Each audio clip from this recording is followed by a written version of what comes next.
Но за да можат 4 земји да се примат наеднаш, ја би продолжил кај што застана амбасадорот преска за говорот на Макрон и за таа геополитичка ситуација. Ние го извадивме од тој говор само таа мала една реченица или две што беше дека треба внатре да се прошират, бидејќи за нашите уши тоа делува спектакуларно дека Европа треба да се редефинира.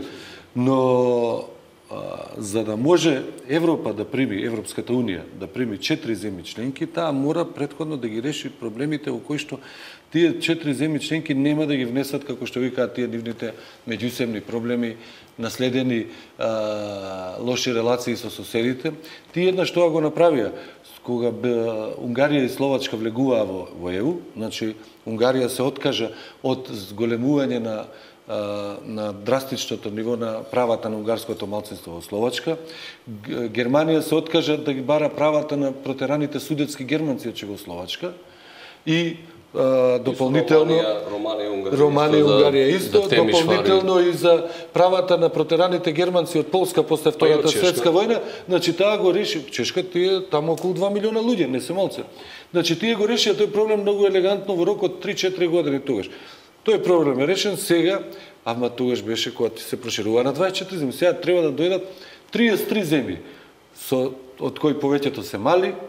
И сега доаѓаме ние до една друга ситуација во која што Европа мора да научи да функционира со тие 33 земји. Ја мислам повеќе тоа Макрон што го кажуваше дека и бидејќи тоа го кажа 2 дена пред посетата на Берлин, дека мора Европската Унија сама да се промени во своите рамки за да може да одговори на предизвиците во наредните 20 години. Значи тоа не е поврзано со како да кажам со Македонија. Сега Македонија нема да стане додека не се реферира. Вие не ја разбирате драматично таа изјава на Макрон. Не. А зошто Јункер имаше потреба тогаш да реплицира на начин на кој што реплицираше? Ако не им понудиме перспектива, таму може да има војни. Ама чекайте се, за една година има европски избори за Европскиот парламент. Јункер завршува со својот мандат, бидејќи тој и Федерика Могерини и Јоханес Хан мора да остават некакво наследство.